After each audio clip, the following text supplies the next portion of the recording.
संस्कृत विषय से प्रतियोगी परीक्षाओं की तैयारी करने वाले प्यारे साथियों, इस बार आरपीएस स्कूल व्याख्याता वरिष्ठ अध्यापक भर्ती परीक्षा अर्थात grade first and second, TGT, PGT, TSSSB, CTET, UP TET और अन्य राज्यों की टेट परीक्षाओं के लिए Sanskrit Saraswati mobile application, Sanskrit Saraswati YouTube channel, Sanskrit Saraswati Hitopadeshika पुस्तक और संस्कृत सरस्वती वस्तुनिष्ठ मॉडल प्रश्न पत्र को अपना सारथी बनाइए और परीक्षा में निश्चित सफलता पाइए।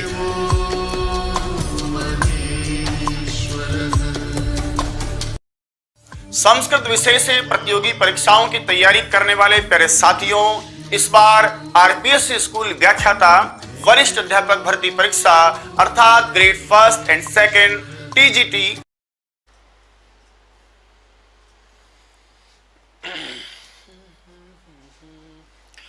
नमस्कार, स्वागत है आप सभी का संस्कृत सरस्वती परिवार में। मैं राम कुमार शास्त्री आप सबका हार्दिक स्वागत और अभिनंदन करता हूं। प्यारे साथियों, फटाफट से आप सभी क्लास को लाइक भी करें और आगे शेयर भी करें।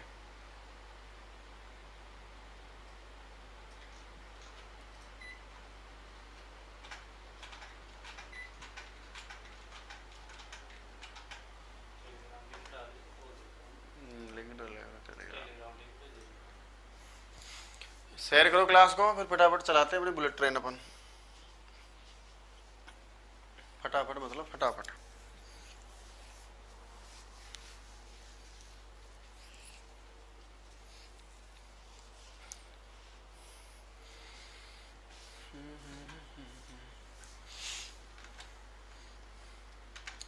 ये इंग्लिश में डालोगे महाकाव्य टेस्ट वगैरह सर्च को ना है। करो रे भैया, रे दादा फटाफट क्लास शेयर करो, फिर मैं लेके चलता हूँ इसको महाकाव्य कभी। देखो, किताब मेरी तैयार हो गई है। 14 अक्टूबर को आपका फर्स्ट ग्रेड का एग्जाम है और दुर्भाग्य से पब्लिकेशन वाले ने कहा कि किताब छापेंगे, कुछ रिस्क हो सकता है। तो और मैं इतने दिन से लगा था, मैंने हमेशा बोला आपको कि जो भी देता हूँ पूरा एकदम ईमानदारी से मेहनत करके देता हूँ। बहुत मेहनत करी प्रश्न आंसर जो है तैयार करने में, उनको सिस्टम से जमाने में, सारी चीज़ें करने में। लेकिन एग्जाम ही आ गई है तो 11,000 जो अपनी 99 पुस्तक है फर्स्ट ग्रेड वाली, वो मार्केट में दुर्भाग्य से मैं नहीं निकाल पा रहा। लेकिन मैंने उसको एप्लीकेशन आज उस पर लॉन्च कर दिया है। आप जो भी पढ़ना चाहते हैं उसका पीडीएफ उसमें डाउनलोड होगा नहीं, आपका पीडीएफ पढ़ सकते हैं आप केवल उसको। नाम मात्र शुल्क मैंने आपको डाल दिया है, एक बार आप सरस्वती दृष्टि से जरूर उसको पढ़ के जाएं। जो क्वेश्चन नहीं आता है आपको, नया है, उसको आराम से आप देख सकते हैं। सेकंड ग्रेड की जो अपना संपूर्ण पाठ्यक्रम वाली जो किताब है संस्कृत व्याकरण साहित्य और शिक्षण विधि वाली, वो मार्केट में आएगी बुधवार को, यानी 5 तारीख को। उसको भी यदि आप पढ़ के जाओगे तो भी आपका काम बन जाएगा, क्योंकि 6-7 सवाल एक्स्ट्रा वाले में आते हैं, वो आप एप्लीकेशन से पढ़ सकते हैं। तो जैसा भी आपको ठीक लगे भाई साहब, लेकिन टूटा फूटा आधा अधूरा चीज़ें मैं कभी भी नहीं देना चाहता आपको। सेकंड ग्रेड का मॉडल पेपर और सेकंड ग्रेड वाली 99 की जो पुस्तक है वो आपको बुधवार से मिलेगी। बुधवार श्री गणेश होगा उसका मार्केट में, ठीक है। बाकी बातें अपन बाद में करेंगे। मैं क्लास स्टार्ट करता हूं और आप सब लोगों से गुजारिश करता हूं कि क्लास को ज़्यादा से ज़्यादा आप लोग शेयर करें। एक बार राम राम भैया, रघुवीर भाई को नमस्कार, रुकमणी गुज्जर जी को नमस्कार, सरोज जाट को नमस्कार, प्रकाश गुज्जर को नमस्कार, गढ़वाल भाई को, सभी को नमस्कार और राम राम करता हूँ। क्लास को शेयर करो आप फटाफट, ठीक है। ईमानदारी से शेयर करो, लाइक करो, क्लास को बढ़ाओ आगे फटाफट। अभी भी 61 लाइक है, 89 लोग लाइव बने हुए हैं। माँ सरस्वती को प्रणाम करके, महादेव के चरणों में नमस्कार करके मैं बढ़ाता हूँ आज की क्लास। स्टार्ट करें। कमेंट्स आप सभी करेंगे और मेरे साथ चलते रहेंगे फटाफट फटाफट। सीरियल वाई एकदम क्रमबद्ध तरीके से प्रश्न है, लाजवाब प्रश्न है, शानदार प्रश्न है, बहुत मजा आएगा आपको, ठीक है। चलिए तो सबसे पहले स्टार्ट करते हैं। महाकाव्य के बारे में आज का टेस्ट है। अब आप जितना एनर्जी लगाएंगे, जितना ज्यादा लाइव और व्यूज बढ़ाएंगे, मैं अपने आप क्लास को उतना खींचता जाऊंगा। मुझे लगेगा कि नहीं आप लोगों को समझ में नहीं आ रहा, फिर मेरी भी समझ में नहीं आएगा, मैं क्लास बंद कर दूंगा। चलता हूँ आगे। महाकाव्य अंगिरसः न भवति। महाकाव्य में अंगिरस नहीं होता है। अंगिरस का मतलब प्रधान रस। तो महाकाव्य में प्रधान 3 रसों में से एक रस हो सकता है। वो कौन सा रस है जो महाकाव्य में प्रधान रस नहीं हो सकता? प्रश्न आपके सामने, उत्तर कमेंट्स करें। पहला प्रश्न है, कितने लोगों को आता है देखिए।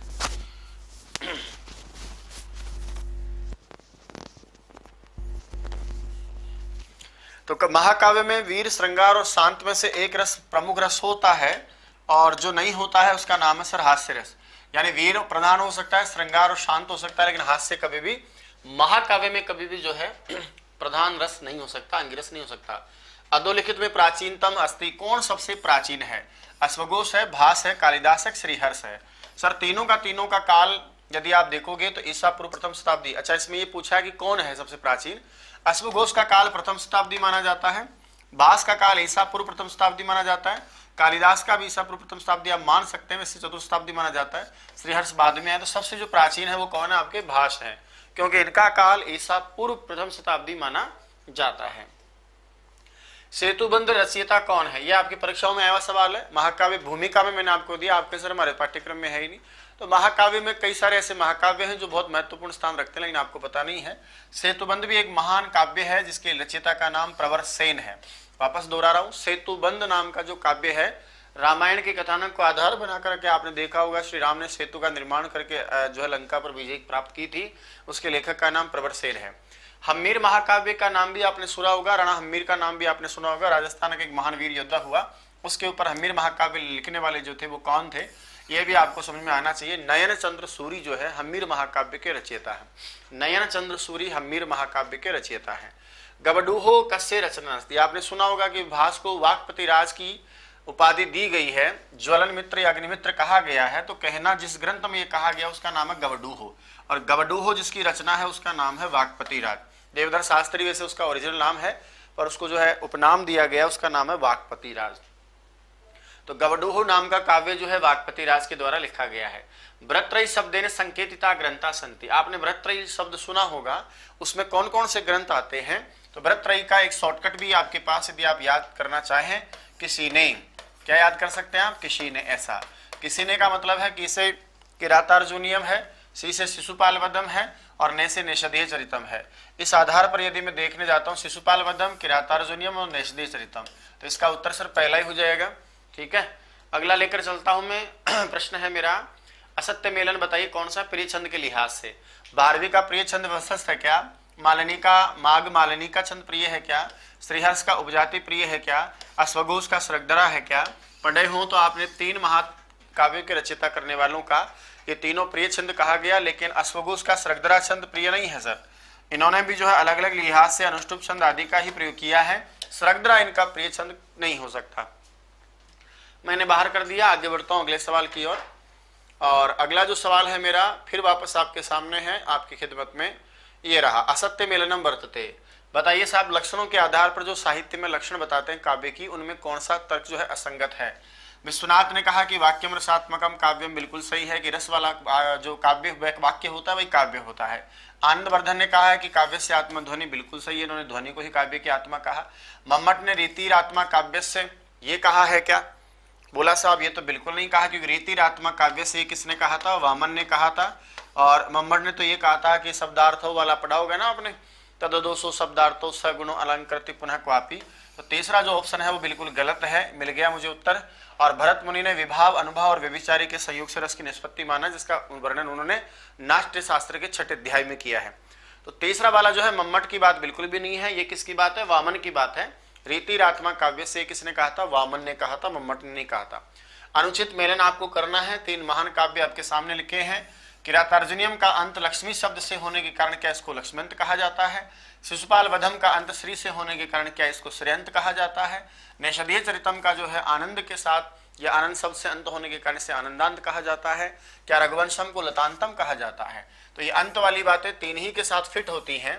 लक्ष्मी शब्द से होने के कारण लक्ष्मी अंत, श्री शब्द के साथ अंत होने से श्रेयंत, आनंद शब्द से अंत होने के कारण आनंदांत कहा जाता है। लेकिन रघुवंश के साथ में जो मैंने लगाया है टुकड़ा वो बिल्कुल बकवास है, ऐसा कुछ भी नहीं है।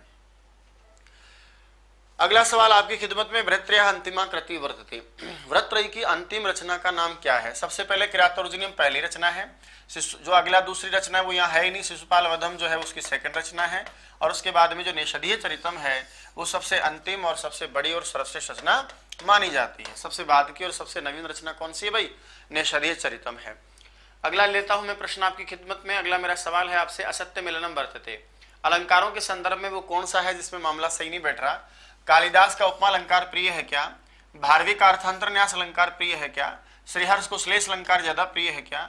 माघ को व्यतिरेक अलंकार प्रिय है क्या? माघ को भी सर ज्यादातर श्लेष अलंकार या उपमादि अलंकार ही प्रिय है, व्यतिरेक अलंकार उन्हें प्रिय है, ऐसी बिल्कुल भी बात नहीं है।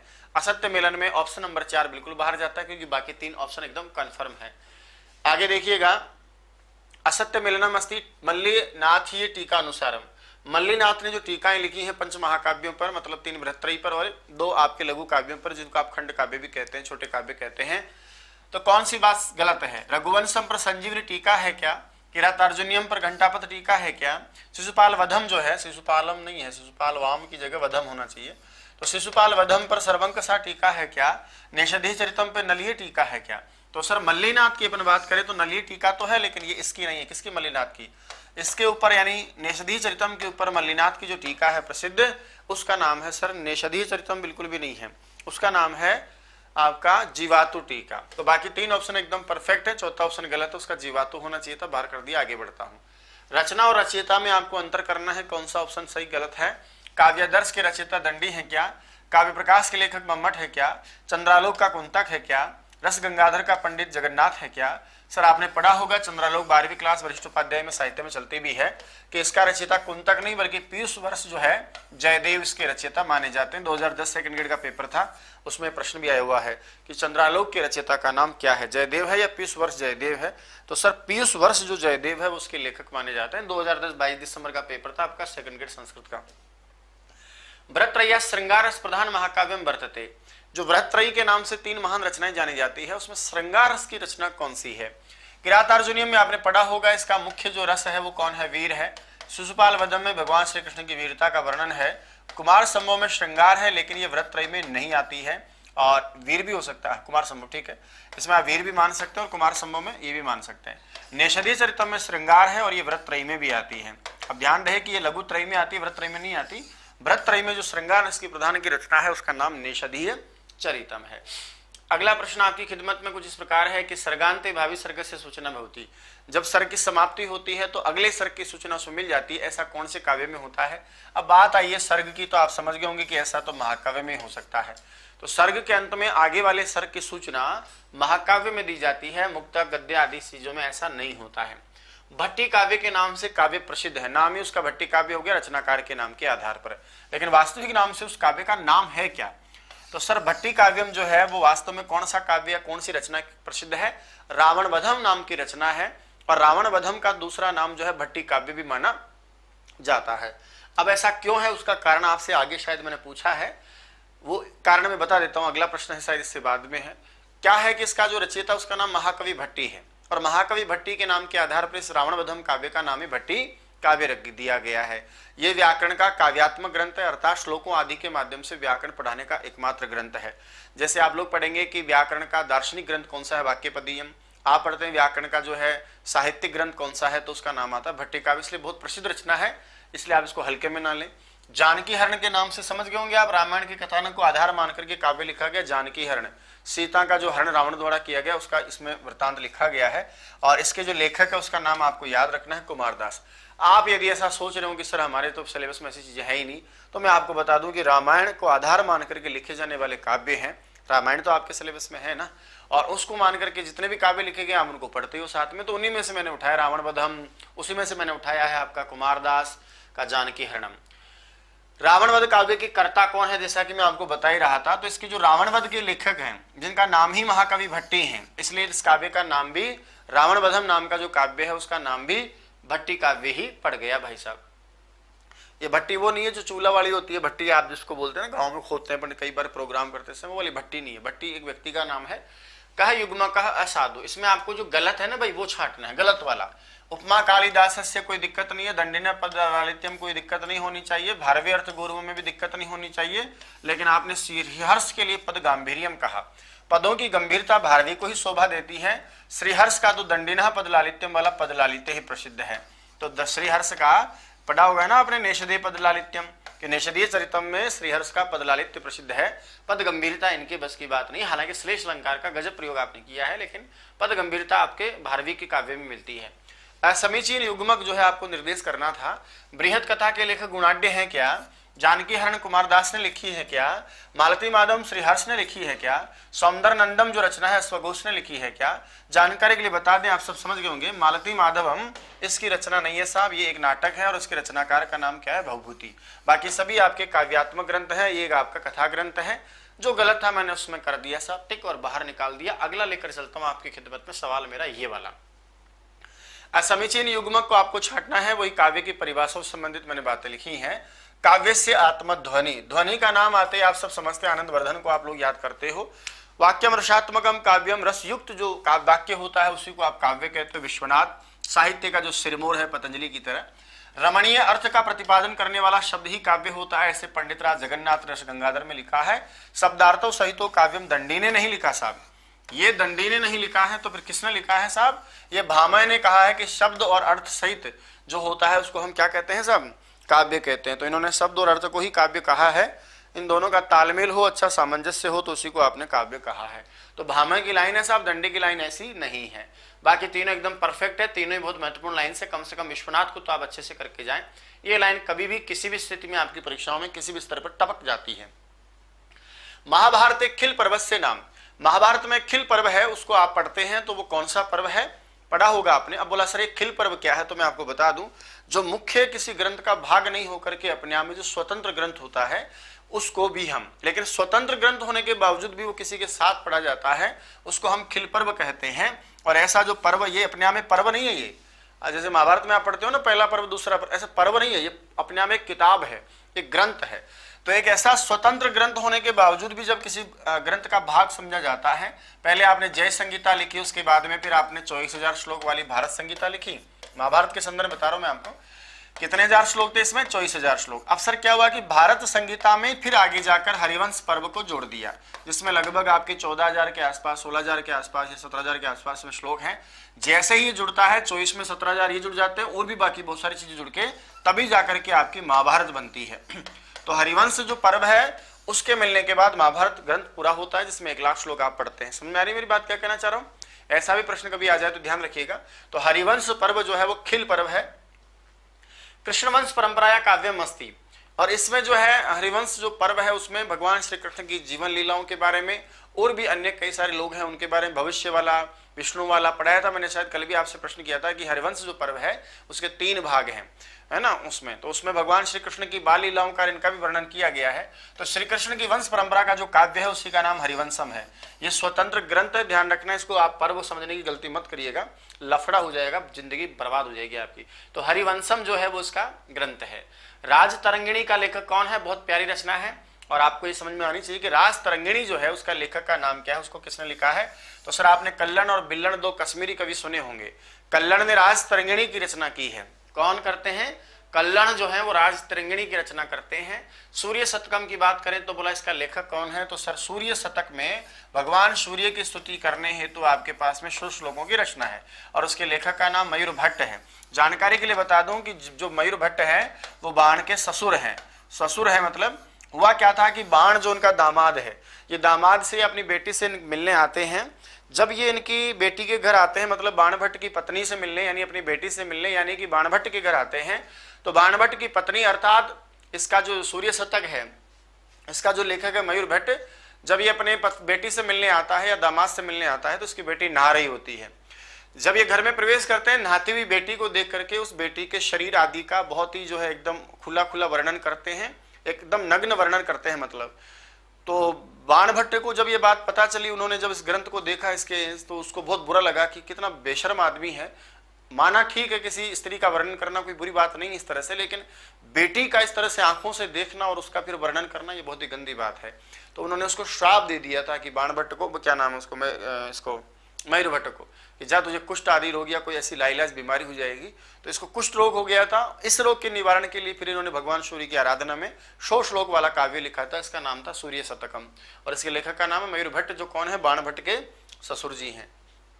मयूर भट्ट ने भी इसको श्राप दिया था, किसको, बाण भट्ट को भी श्राप दिया था। तब बाण भट्ट ने भी चंडी शतकम के नाम से माँ चंडी को प्रसन्न करने के लिए 100 श्लोकों का काव्य लिखा था। आप तो ज्ञानी लोग हैं, आप सबको तो बहुत सारी जानकारियां होंगी। पंच महाकाव्य नाम प्रसिद्ध व्याख्याकर्ता का है।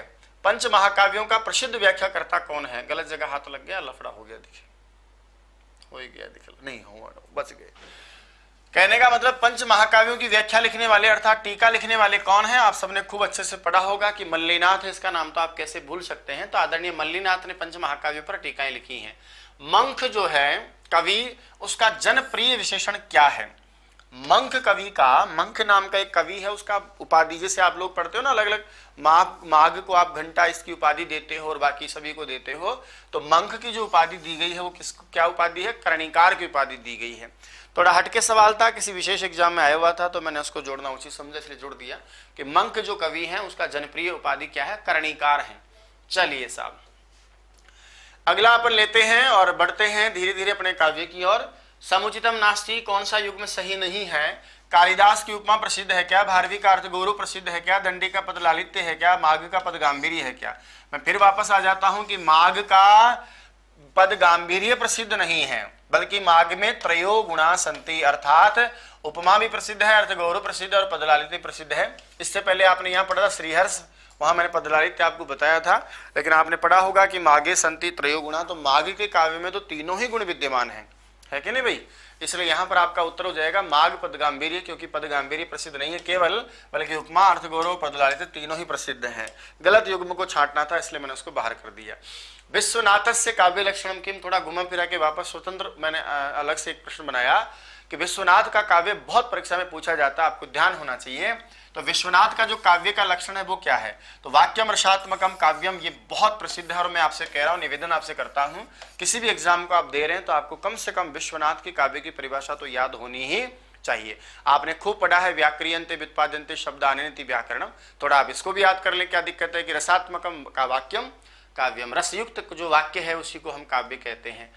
आगे देखिए एक बार फिर मैंने उपाधियों के साथ में थोड़ी छेड़छाड़ करी है कि भारवी को आत्मपत्र उपाधि मिली है क्या? माघ को घंटापद उपाधि मिली है क्या? श्रीहर्ष को अनंग कहा जाता है क्या? और अश्वघोष को आर्यभदंत कहा जाता है क्या? मैं देखना चाहता हूं कि आपकी नजरें कितनी बारीक हैं। फटाफट से कमेंट्स करो, मैं आपकी कमेंट्स पढ़ रहा हूं और मैं जानना चाहता हूं कि देखिए आप इसको भी निकाल सकते हो क्या? फटाफट करना भाई इसका कमेंट्स, ताकि मैं आगे बढ़ सकूं। मुझे इसका जवाब चाहिए फटाफट, और आगे निर्देश कर रहे हैं हल्का सा लिख के मैं समझ जाऊंगा यहाँ पर कौन सा युग्म है जो गलत है, मतलब सही नहीं है। जो सही नहीं है आप उसको बाहर कर दीजिएगा फटाफट से, और कमेंट्स भी किया करें। 26 लोग कमेंट्स कर रहे हैं, कितनी गंदी बात है। मेरी बात को सुन करके भी जो कमेंट्स नहीं कर रहा है, मैं सच बता रहा हूँ, परीक्षा में पास हो ही नहीं सकता।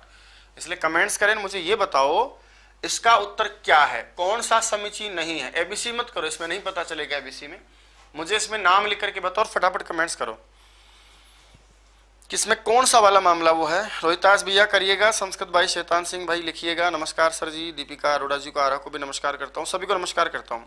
एमए फर्स्ट ईयर सिलेबस मेरी है विश्वनाथ, बहुत बढ़िया। ललित शर्मा भाई, अरे फटाफट लिखो इसका, ये मैं चाहता हूँ देखिए आपकी कितनी नजरें जो है तेज हैं, है ना भाई। देखो मैं जान रहा था कि सब लोग गलती बताएंगे।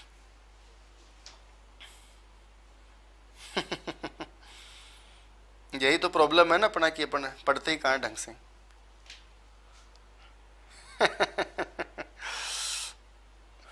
यदि इस प्रश्न का जवाब नहीं आए ना, अच्छा मैं आपको देखना भी बताऊंगा ना इसका उत्तर पे, आपको शर्म आएगी, और यार ऐसे। और यही प्रॉब्लम है कि आप लोग ध्यान देके जाते नहीं हो, और यही कारण है कि मैं 99 पुस्तक फर्स्ट ग्रेड और सेकंड ग्रेड के लिए बाध्य हुआ लिखने के लिए, क्योंकि मुझे पता है कि सब कुछ पढ़ने के बावजूद भी आप और जानने के बावजूद भी आप प्रश्नों को गलत करे आते हो, केवल प्रश्नों की भाषा के कारण। थोड़ा सा वो चेंज कर देता है परीक्षा में और आपको उलझा देता है और आप वास्तव में उलझ जाते हो, जैसा कि ये प्रश्न है। और इतना सीधा प्रश्न है, और मेरी गारंटी है कि आप इसको बहुत अच्छे से जानते हैं, बहुत बढ़िया से जानते हैं, लेकिन अभी तक किसी ने ढंग से उत्तर नहीं दिया, किसी ने क्या आया ही नहीं उत्तर अभी तक। अब देखो मैं इसका उत्तर बताता हूं और आपको लगेगा अरे यार गुरुजी, देखो भारवी की उपाधि आत्मपत्र है, छत्र की उपाधि दी है आपने इसको, श्रीहर्ष को अनंगी की उपाधि दी गई है, आपने नहीं पढ़ा वो अलग बात है, अश्वघोष को आर्यभदन कहा जाता है। माघ की उपाधि घंटा है, केवल घंटा पथम नहीं है, ध्यान रहे। घंटा पथ तो आपने पढ़ा हो, ये तो टीका है, घंटा पथ नाम की जो है वो तो टीका है, पढ़ा है ना आपने। और घंटापथ जो टीका है वो किसकी है? किरातार्जुनीयम की, जो मल्लीनाथ ने लिखी है। तो घंटापथ टीका का नाम है, जबकि माघ की उपाधि का नाम घंटा है। अब घंटा उपाधि है और घंटापथ तो अपने नाम एक किताब का नाम है। अब आप लोगों ने क्या किया, माघ घंटा, बस बात खत्म। इससे तो बोला माघ घंटा हटा टंटा है कि नहीं? आगे लफड़ाई खत्म, क्यों बिना बात देखेंगे? तो यही प्रॉब्लम है आप सबका। इसलिए कहता हूं थोड़ा सा ध्यान देवें, और 99 की जो किताब मैं आपके लिए लेकर आया हूं इसका अभ्यास जरूर करके जाइएगा। यही सवाल है ये सब, उसमें थोड़े ज्यादा है, यहाँ मैं थोड़े कम ले लेता हूँ आपसे। बाकी बहुत गजब का कलेक्शन उसमें किया है, और ऐसी ही चीजें मुझे लगा था कि यहाँ उलझ सकता है, यहाँ परीक्षार्थी परेशान हो सकता है, वो सब मैंने इसमें लेने का प्रयास किया। बात समझ में आ रही है ना? अब तो कभी भी नहीं आई है, छोटी सी बात थी ना, ज्यादा बड़ी बात नहीं थी ना। लेकिन वही प्रॉब्लम है ना कि आप लोगों ने ध्यान दिया नहीं, आपने तो मार्क के साथ घंटा का तालमेल लपटाया, बोला लफड़ा खत्म। तो घंटा पर टीका है भैया, ध्यान रखिएगा। आगे बढ़ते हैं, चलिए। आपको समीचीन कौन सा नहीं है उसको बाहर निकालना है। लिखा है रघुवंश में 19 सर्ग है क्या, कुमार संभव में 17 सर्ग है क्या, निषदीय चरित्र में 22 सर्ग है क्या, किरातार्जुनी में 18 सर्ग है क्या, शिशुपाल वधम में 20 सर्ग है क्या, सौंदरानंदम में या सौंदरनंदम में 20 सर्ग है क्या। सभी लगभग महाकाव्यों को मैंने यहाँ लिया है, विशेष रूप से पंच महाकाव्यों को मैंने यहाँ लिया है। और मैं ये जानना चाहता हूँ, पंच महाकाव्य तो नहीं कहूंगा मैं, इसको अलग जा रहा थोड़ा।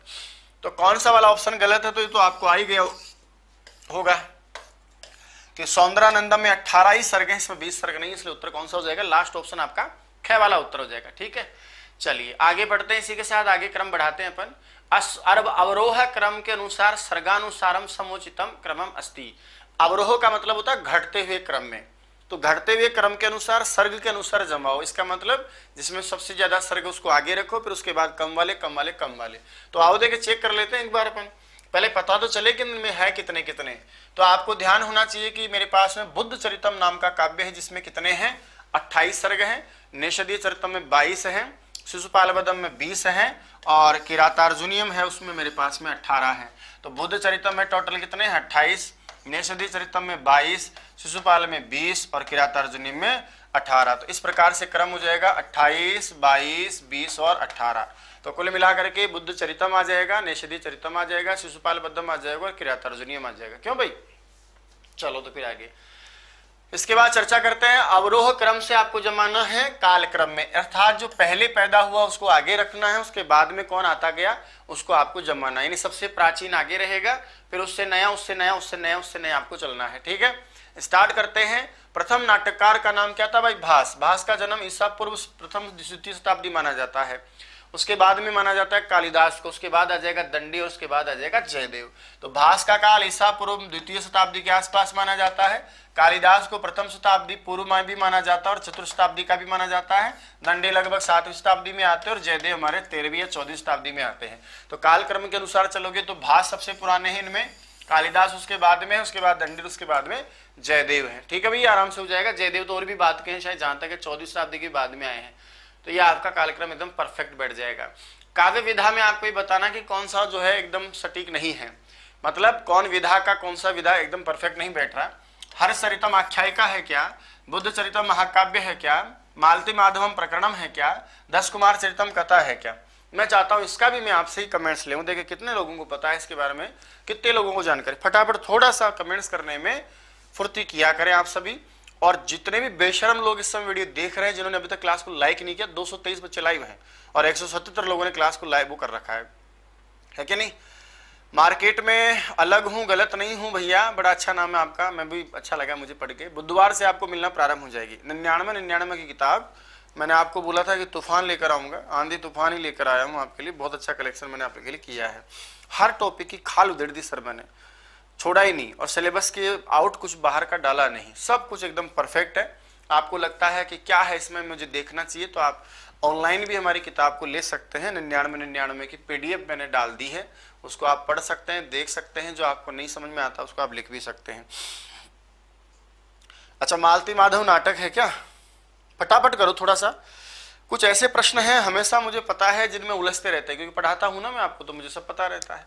मालती माधव में बेटा 10 अंक हैं, तो ये प्रकरण ही है, इसमें नाटक नहीं है।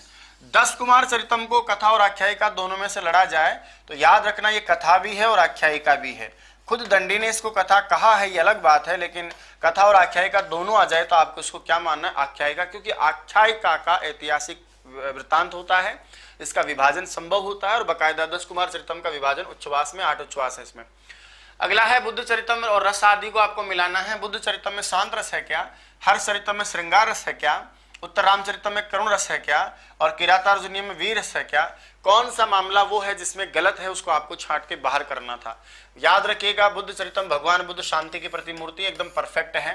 हर्ष चरितम में हर्षवर्धन की वीरता का वर्णन है, उसमें श्रृंगार रस का कोई जगह नहीं, इसलिए इसमें वीर रस है। उत्तर रामचरितम में करुण रस है और किरातार्जुनीय में वीर रस, नो दिक्कत, कोई प्रॉब्लम नहीं, आगे बढ़ जाते हैं।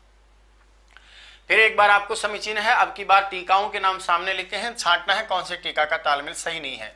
किरातार्जुनीयम की घंटापद टीका है क्या, रघुवंश की संजीवनी टीका है क्या, शिशुपाल वधम की सर्वंकसा टीका है क्या, मेघदूत की जीवातु टीका है क्या। अब ये तो आप लोगों ने पढ़ा ही होगा, बहुत प्रसिद्ध बातें हैं, तीनों एकदम परफेक्ट है। चौथा वाला ऑप्शन बिल्कुल गलत है, क्योंकि मेघदूत पर, रघुवंश महाकाव्य पर आपकी टीका एक ही है, मतलब नाम इनका एक ही मिलता है, और नाम क्या है भैया, संजीवनी। याद रहे, लघु त्रयी जो रचनाएं हैं जिसमें आपका मेघदूत, कुमार संभवम और रघुवंश महाकाव्य जो है, इन तीनों पर आपकी संजीवनी ही टीका मिलती है। जीवातु टीका नेषधीय चरितम की टीका है, पढ़ रहे हो ना, या घंटापथम, तो घंटापथ माघ का नाम नहीं है भाई, किरातार्जुनीयम की टीका का नाम था। कुछ पर्वतों का वर्णन भी आपने महाकाव्य में जरूर पढ़ा होगा, पढ़ा है ना, तो उन पर्वतों को लेकर के भी आपको प्रश्न मैंने किया है कि रेवतक पर्वत का वर्णन कुमार संभव में है क्या, हिमालय का वर्णन कुमार संभव में है क्या, इंद्रकील पर्वत का वर्णन किरातार्जुनीयम में है क्या, वनेचर नाम का कोई व्यक्ति है उसका वर्णन किरातार्जुनीयम में हुआ है क्या। जब आपको कन्फर्म है कि वनेचर किरातार्जुनीयम में इंद्रष्ट के पास आता है, तपस्या अर्जुन इंद्रकील पर्वत पर करने जाता है, स्तुत्रश्याम ऋषि देवतात्मा हिमालय नाम नगाधिराज से कुमार संभव प्रारंभ होता है, तो इसका मतलब कन्फर्म है कि रेवतक पर्वत का संबंध कुमार संभव से कभी नहीं हो सकता। इसका जो संबंध है वो 5वें सर्ग में शिशुपाल वधम से है। तो आप याद रखिएगा, रेवतक पर्वत का वर्णन शिशुपाल वधम काव्य में किया गया, कुमार संभव में नहीं किया, बाकी यथावत बाकी सही है। रीतियों को लेकर के भी आपसे प्रश्न कर सकता हूं, क्यों भाई नहीं कर सकता क्या, तो रीतियों से संबंधित जो प्रश्न है उनमें आपसे प्रश्न कर सकता है। कालिदास की वेदर भी प्रसिद्ध है क्या, सुबंधु कठिन लिखते हैं तो क्या गोड़ी प्रसिद्ध है, भारवी की क्या पांचाली प्रसिद्ध है, वाल्मीकि क्या पांचाली प्रसिद्ध है, नहीं भाई नहीं, पदलालित्य बहुत सुंदर शब्दों का प्रयोग आपने किया है। वैदर्भी रीति में कालिदास के बाद वाल्मीकि का ही नाम आता है जिन्होंने शुरुआत की, इसलिए वाल्मीकि की रीति का नाम बताओ क्या है, वैदर्भी रीति है, इसलिए आप इसमें वाल्मीकि की रीति में वैदर्भी बताएंगे, आप पांचाली नहीं बताएंगे, बताएंगे तो आपके कर्म फूट जाएंगे भाई साहब। महाकाव्य से लक्षणम अस्ति, आपने पढ़ा होगा कि विश्वनाथ ने महाकाव्य के लक्षण के सबसे पहली लाइन में क्या लिखा है, सर्गबंधु महाकाव्यम 2010 का 2013 सेकंड ग्रेड का और एक बार फर्स्ट ग्रेड का सवाल है, और नेट में इनमें तो आता ही रहता है। ये क्वेश्चन भी आपके लिए बहुत प्यारा क्वेश्चन है। महाकाव्य के लक्षणों में जो मुख्य लक्षण माना जाता है, विश्वनाथ ने अपने साहित्य दर्पण में जो लक्षण बताया है वो क्या है, सर्गबद्धो महाकाव्य है, जिसका विभाजन सर्गों में होता है, ऐसी रचना को हम महाकाव्य के नाम से जानते हैं। याद रखिएगा आप इसको। कवि पद्मगुप्त परिमल नाम का व्यक्ति है, उसके द्वारा एक महाकाव्य लिखा गया, उस महाकाव्य का नाम आपको बताना है। इससे पहले आपने कल्लण की राज तिलिंगिणी के बारे में पढ़ा था, अभी मैंने आपसे पूछा क्योंकि ये प्रश्न भी बहुत आता रहता है परीक्षाओं में इधर उधर, तो इसलिए मैं आपसे जिज्ञासा बस जानना चाहता हूँ। देखिए आपको पता है क्या, तो कवि पद्मगुप्त परिमल की जो रचना है वो महाकाव्य कौन सा है, तो नव सहसांक चरित के नाम से एक महाकाव्य है जिसके रचनाकार का नाम कवि पद्मगुप्त परिमल है। दोबारा स्टार्ट करता हूँ। कवि पद्मगुप्त परिमल जो है उनके द्वारा लिखा गया जो महाकाव्य उसका नाम नव सहसांक चरितम है। चलते हैं महाकाव्य की भूमिका से बाहर, और अब अपन आ चलते हैं अपने महाकाव्य जो सिलेबस में है, जिनके सबके नाम मेरे सामने आपके मैंने लिख दिए हैं। अब इनको एक बार फिर आप काल क्रम के अनुसार जमाएंगे। कैसे कैसे जमाओगे, सबसे पहले कौन आया, उसके बाद कौन आया, उसके बाद कौन आया, उसके बाद कौन आया। तो बताओ, भास का नाम तो सबसे पहले आना ही आना है। श्रीहर्ष पहले कैसे आ सकता है, कालिदास भास से पहले कैसे आ सकता है, भास कालिदास भास कालिदास। अब तीन जो भरतरी के रचनाकार है, सबसे पहली रचना का नाम बताओ क्या है, किरातार्जुनीयम। माघ ने तो लिखा नहीं, तो ये ऑप्शन भी कट हो जाता है, तो परफेक्ट आपका उत्तर ये वाला बैठ गया। सबसे पुराने भास है, उसके बाद कालिदास है। भरतरी में किरातार्जुनीयम पहले आई, भारवी लिखा, शिशुपाल आया दूसरे नंबर पर, माघ लिखते हैं, और नेषधीय चरितम लास्ट में आया, तो उसका रचनाकार कौन है, श्रीहर्ष। तो ऐसे भी आप लोग, मतलब तरीका बताया मैंने, कहते हैं हम तुक्के कैसे लगाते हैं वैसे लगाते, ऐसे धूल मिलट नहीं लगाते, सोचते हैं, थोड़ा लगाओगे तो अपने आप सेट हो जाता है। कल्लण किम ग्रंथम रचितम, कल्लण के द्वारा कौन सा ग्रंथ जो है लिखा गया है, तो कल्लण के द्वारा जो विशेष ग्रंथ लिखा गया उसका नाम है राजतरंगिणी। कश्मीरी कवि हैं कल्लण, और बिल्लण का नाम तो आपने सुना ही होगा। तो कल्लण के द्वारा राजतरंगिणी नामक रचना लिखी गई जो बहुत ही प्रसिद्ध काव्य है। चलिए साहब आगे बढ़ते हैं अपन। महाकाव्यों की परंपरा में सबसे पहले महाकाव्य अपन लेते हैं, उसका नाम है अश्वघोष। चलिए, आपने पढ़ लिया होगा महाकाव्य की भूमिका में 2-5 प्रश्न आपको अटपटे भी लगे होंगे, लेकिन मेरी जिम्मेदारी थी नैतिक, मुझे पता है कि ये प्रश्न बहुत आते रहते परीक्षाओं में, और मैं नहीं चाहता कि किताब पढ़ने के बाद परफेक्टली मैं ये ना कहूँ, एक भी प्रश्न बाहर नहीं जाए, इसके लिए मैंने हमेशा उन महत्वपूर्ण प्रश्नों को भी अपनी किताब में स्थान दिया है। अब जो आप पढ़ेंगे एकदम पिक पॉइंट पूरा पाठ्यक्रम के अनुसार एकदम डिट्टो जैसा आपके पाठ्यक्रम में दिया है। सबसे पहला कवि कौन है? अश्वघोष। चलो तो मैं लेता हूं आपका परीक्षण और जानता हूं देखिए आप कितना पढ़े हैं अब तक, कितना ज्ञान आपके पास में। कमेंट्स आप लगातार करते रहेंगे, धुआंधार बैटिंग इधर से होगी, फील्डिंग आपको करनी है, बॉल आउट यहीं जानी चाहिए। क्रीम बोल्ड आप मुझे करते हैं कि मैं आपको क्रीम बोल्ड करता हूं फटाफट से। तो चलिए पहला कवि लेता हूं अश्वघोष और करता हूं रामबाण आपके ऊपर प्रहार। अश्वघोष का अपर नाम क्या है? अश्वघोष का अपर यानी दूसरा नाम क्या है? थोड़ी देर पहले ही मैंने आपसे कहा था आर्यभदन। मैं फिर कह रहा हूं कि जो कमेंट्स नहीं करेगा चाहे माइकला लिख लो मेरे से, वो पास नहीं होगा परीक्षा में, इसलिए हाथ पैर हिलाओ और क्लास को लाइक करो। मैं फिर कह रहा हूं 241 बच्चे लाइव और 231 क्लास को लाइक करके बैठे। कितने बेशर्म लोग हैं आप, हैं कि नहीं? अमेरिका से राष्ट्रपति देख रहा होगा तो क्या सोच रहा होगा, एक संस्कृत पढ़ाने के लिए उसके लिए जद्दोहद करने वाला, हमेशा बच्चों के लिए हित में काम करने वाला शिक्षक बेचारा परेशान हुआ, सारे दिन से बैठा, सेकंड ग्रेड वाली किताब को सेट करवा रहा था, बावड़ा हो गया मैं सेट करवाते। कितनी किताबें मैं आपको दे रहा हूँ बताओ, चारों तरफ हाहाकार मचा पड़ा कि यार ये सरस्वती जो है मैया इतनी शांत थी, इतना तूफान आंधी कैसे हो रहा है। सारा मार्केट बावड़ा, किताब बेचने वाले पागल हैं कि साहब ये हो क्या रहा है, ये सरस्वती किताब में सर बच्चों को लड्डू गुड़ कहाँ से मिल गया जो बावड़े हो रहे हैं कि सरस्वती दे दो सरस्वती दे दो। अभी आज मॉडल पेपर तैयार हुआ है, कल मॉडल पेपर तैयार हुआ था, आज 99 किताब तैयार हुई, परसों आपकी फर्स्ट ग्रेड वाली तैयार हुई, और अभी तो मेरे पास वो और आएगा एक ओल्ड वाला जो है ना, ओल्ड पेपर्स। जितने भी हिंदुस्तान में जितने भी क्वेश्चन आज तक आए होंगे संस्कृत में, हिंदुस्तान के किसी भी कोने में, राजस्थान तो वो छूटा है, मान के चलिए, हिंदुस्तान की किसी भी एग्जाम में संस्कृत में, चाहे आप IAS RS वगैरह कहीं भी, मतलब कहीं भी जो भी न्यू टाइप क्वेश्चन आज तक के एग्जाम्स में आए होंगे ना, सबको मैं यहाँ दर्शन करवाऊंगा आपको 14 अक्टूबर के बाद। अब आप सोचते हम तो फर्स्ट डिग्री तैयारी कर रहे हैं, हमको 14 अक्टूबर के बाद क्यों? तो वो इसलिए क्योंकि मैं उनको बहुत डिटेल में और बहुत अच्छे से आपके सामने देना चाहता हूं, उन प्रश्नों की बहुत अच्छी व्याख्या भी मैं करना चाहता हूं, और सेकंड ग्रेड भी आप सब देंगे, जो फर्स्ट ग्रेड देगा वो सेकंड ग्रेड भी देगा ना भाई, इसलिए मैं चाहता हूं कि वो अभ्यास भी आप सबका हो। चलो क्लास को लाइक भी करो, आगे बढ़ाओ इसको, 265 आप लाइव हैं तो लाइक भी करो, और मैं चलता हूं धुआंधार आगे। ये 2010 की एग्जाम में भी या 2013 वाली एग्जाम में 10 या 13 वाली एग्जाम में प्रश्न आ चुका है सेकंड ग्रेड में, अश्वघोष की माता का नाम क्या है? स्वर्णाक्षी भी लिखा होता है, स्वर्णाक्षी भी लिखा होता है, बात एक ही है। अब आप लोग कितने लोग चैटिंग पे एक्टिव हैं अभी देखता हूं मैं, फटाफट चलते चलो। अश्वघोष के अन्यानी नामानि संति, अश्वघोष के अन्य नाम कौन कौन से हैं? सर इन्होंने बौद्ध भिक्षु धारण कर लिया था इसलिए इनको बौद्ध भिक्षु कहते हैं। पिताजी के बहुत प्यारे थे सर इसलिए इनको पितृचेट कहते हैं और मातृचेट भी कहते हैं। इतने बुद्धिमान और इतने मेधावी थे कि इनको मतिमित्र भी कहा जाता है। कुल मिलाकर ऑप्शन में दिए गए तीनों ही नाम एकदम परफेक्ट है, इसलिए सभी इनके नाम कहे गए हैं। अगला मेरा प्रश्न है सर आपसे, अश्वघोष से समय कह, अश्वघोष का समय क्या है? प्रथम शताब्दी है, द्वितीय शताब्दी है, 100 ईसा यानी प्रथम शताब्दी ईसा पूर्व है, या 250 ईसा पूर्व है? ध्यान रहे सर, हम अश्वघोष का समय मानते हैं 78 ईसा पूर्व। कुषाण वंशीय शासक कनिष्क का नाम तो आपने सुना होगा, इसलिए अश्वघोष का जो समय माना जाता है वो प्रथम शताब्दी नहीं माना जाता, अभी तो ईसा पूर्व प्रथम शताब्दी माना जाता। 1 मिनट, 78 प्रथम शताब्दी, माफी चाहता हूँ, 100 वाला नहीं करेंगे हम, इस पे करेंगे। 78 ईस्वी के आसपास आपने देखा होगा शक संवत आया था, तो प्रथम शताब्दी इनका काल माना जाता है, किसका? अश्वघोष का। ठीक है, तो अश्वघोष का काल प्रथम शताब्दी मानेंगे। अगला प्रश्न है, कस्य राज्ञः अश्वघोष राजगुरु राजकवि शासित, किस राजा का, जो अश्वघोष है ना, किस राजा का राजगुरु और राजकवि रहा भाई? कौन से राजा के दरबार में आप रहे? तो सर कुषाण वंशीय शासक था जिसका नाम कनिष्क था, उस कनिष्क के दरबार में आप रहे हैं, और कनिष्क का काल भी 78 ईस्वी के आसपास माना जाता है, तो प्रथम शताब्दी मानेंगे। अश्वघोष के गुरु का नाम बताइए जरा, पढ़ा है आपने अश्वघोष को? वर्ष है क्या, बुद्ध है क्या, पार्श्व है क्या, चाणक्य है? तो सर गुरु का जो नाम है अश्वघोष के, उस गुरुजी का नाम बताइए क्या है? तो आपको उत्तर बताना है कि पार्श्व जो थे वो इनके गुरुजी महाराज रहे हैं। अगला प्रश्न आपके लिए एकदम शानदार वाला, कस्याम बौद्ध संगीत्याम, कौन सी बौद्ध संगीति थी? आपको ये भी पता होना चाहिए कितनी बौद्ध संगीतियां हो गई, इतिहास का प्रश्न है लेकिन संस्कृत साहित्य से जुड़ा हुआ है। कौन सी बौद्ध संगीति थी जिसमें अश्वघोष को उपाध्यक्ष बनाया गया था? प्रथम थी, द्वितीय थी, तृतीय थी या चतुर्थ थी? तो आपको बता दूं सर, कुंडलवन कश्मीर में चतुर्थ बौद्ध संगीति का आयोजन हुआ था, और चतुर्थ बौद्ध संगीति के अंदर अश्वघोष को उपाध्यक्ष बनाया गया था। कौन बताएगा, जब ये जो है उपाध्यक्ष थे तो फिर अध्यक्ष कौन बना भाई? और इसी बौद्ध संगीति का, क्योंकि इसका बहुत महत्व है, उसका कारण ये है कि आप सर इसी बौद्ध संगीति में आपने बौद्ध धर्म की दीक्षा ग्रहण की थी और आप बौद्ध भिक्षु कहलाए थे।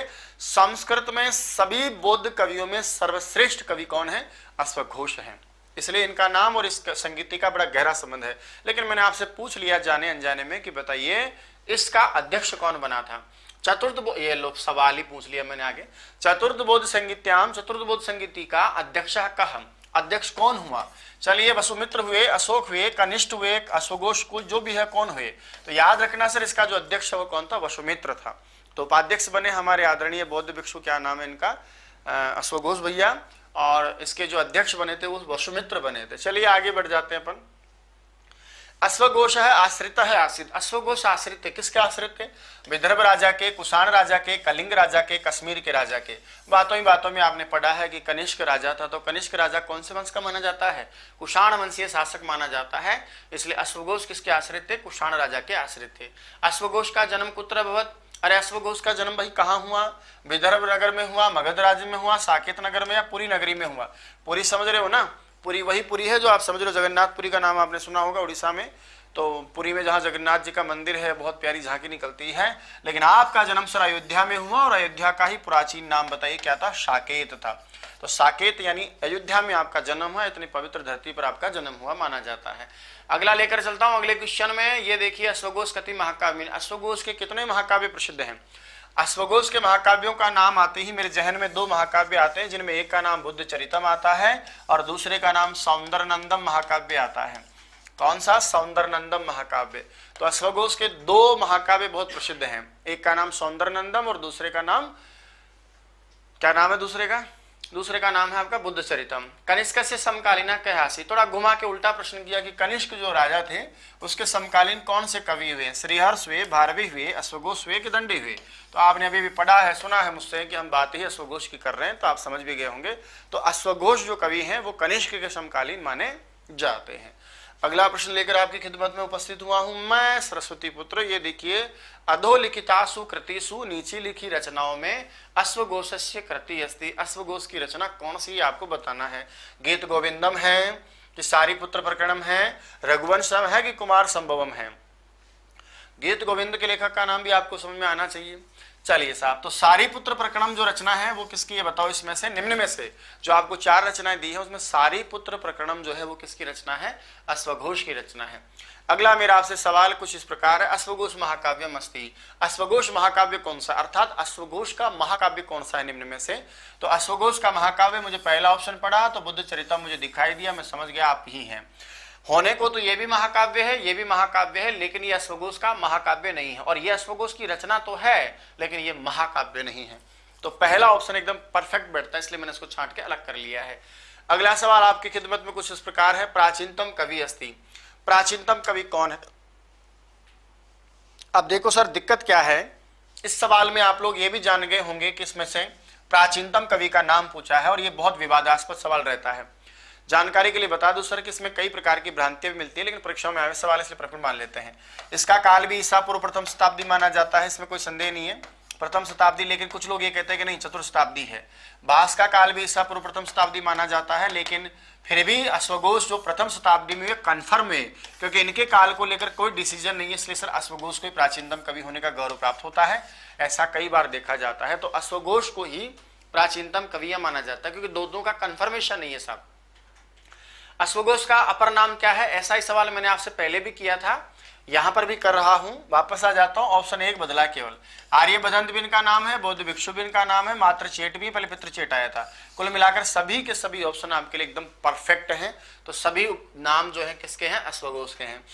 अगला प्रश्न है, अश्वघोष से रचना कैन प्राप्त है। इसमें कई लोग आप गच्चा खा सकते हैं, मैं देखना चाहता हूं कितने लोगों को आता है। फटाफट से कमेंट्स करके मुझे ये बताओ कौन बताएगा। देखिए कि अश्वघोष की जो रचनाएं आपके पास प्राप्त हैं वर्तमान में, बुद्ध चरितम है, सौंदरनंदम है, राष्ट्रपाल नाटकम है, ये रचनाएं कौन से कवि को मिली थी? इसका जवाब कौन देगा? बहुत प्यारा सवाल है।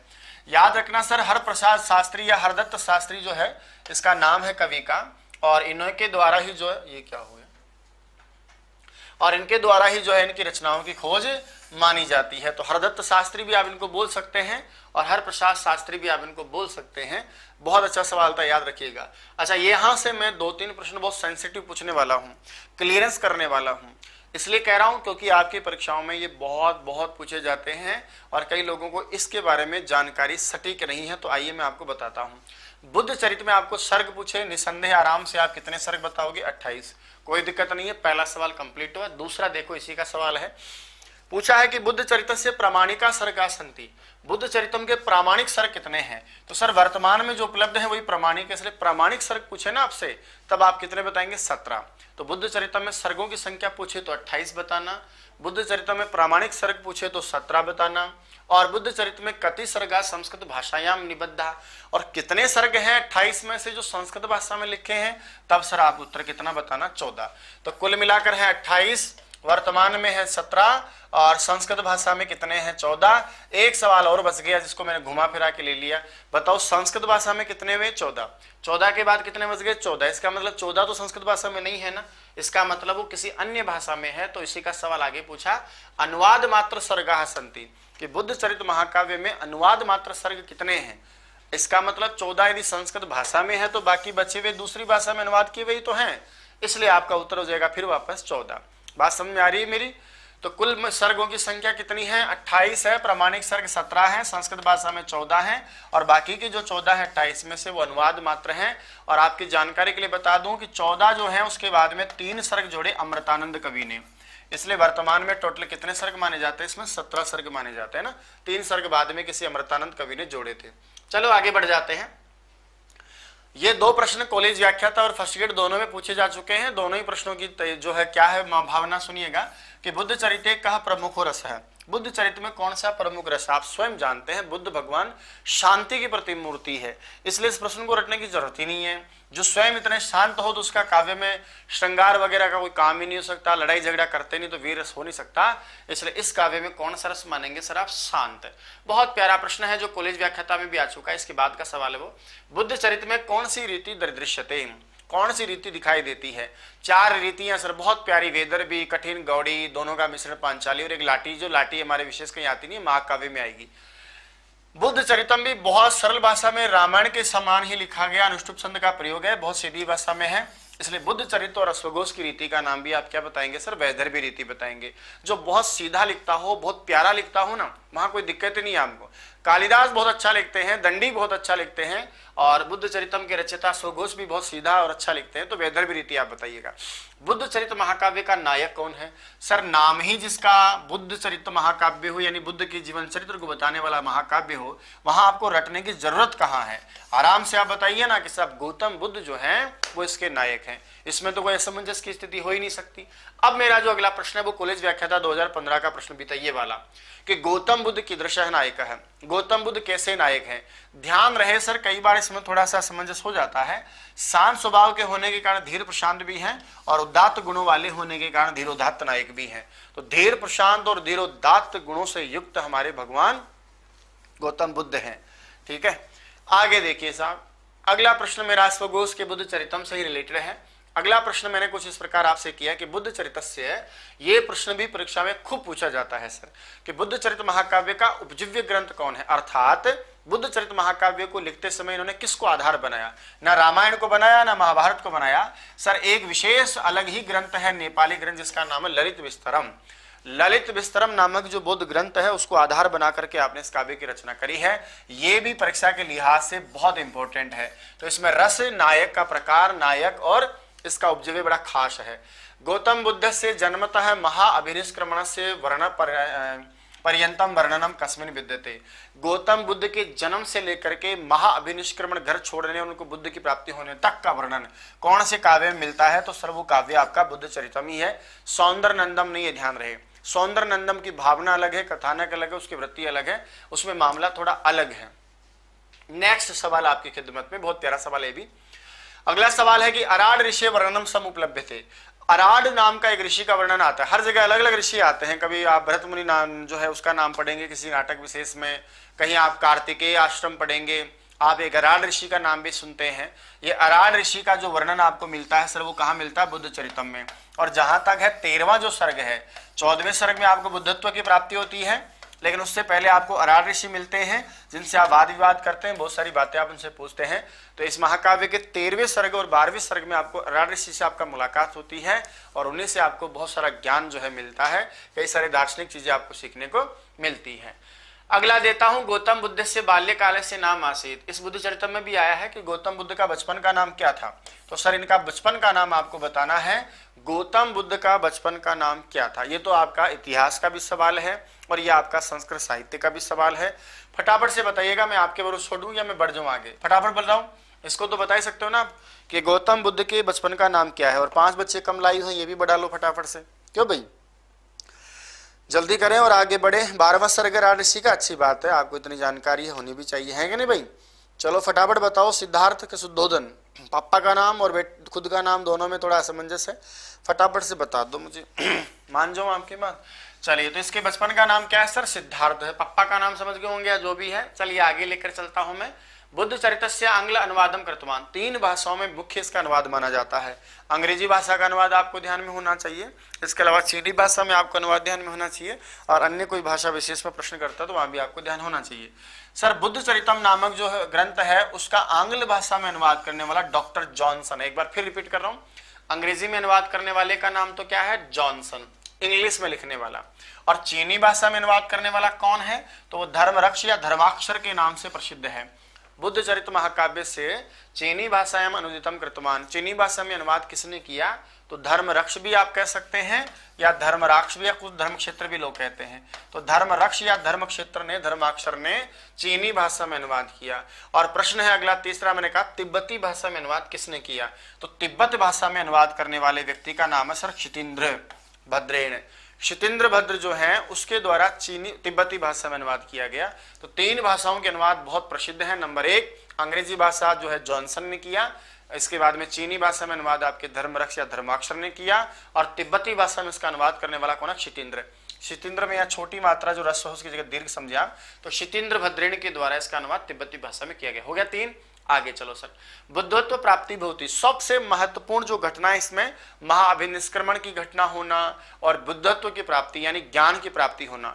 12वें में अरार ऋषि प्रसंग, 13वें के बाद में 14वें सर्ग में आपको बुद्धत्व की प्राप्ति होती है। यह प्रश्न भी बहुत अच्छा प्रश्न है। बुद्ध चरितम महाकाव्य के मुख्य कथानक में से, घटनाओं में से एक मुख्य जो कथानक है आपका, ये बहुत प्रसिद्ध है कि बुद्धत्व की प्राप्ति कौन से वाले सर्ग में होती है सर, 14वें सर्ग में होती है। शांत रस प्रधानम अस्ति, कौन सा ऐसा काव्य है जो शांत रस प्रधान है। जल्दबाजी नहीं करेंगे आप, फटाफट इसका कमेंट्स करके मुझे जल्दी से बता दो, और मैं ये जानना चाहता हूं आपसे कि इसका उत्तर आप फटाफट क्या बताते हैं। शांत रस प्रधान काव्य कौन सा है, मैं आप सभी के कमेंट्स पढ़ता हूं, फटाफट मुझे बता दो इस प्रश्न का जवाब आप क्या देंगे। देखें, शांत रस प्रधान काव्य कौन सा है, बुद्ध चरितम, सौंदर्यनंदम, महाभारतम, कौन सा है भाई, सर्वे सभी हैं।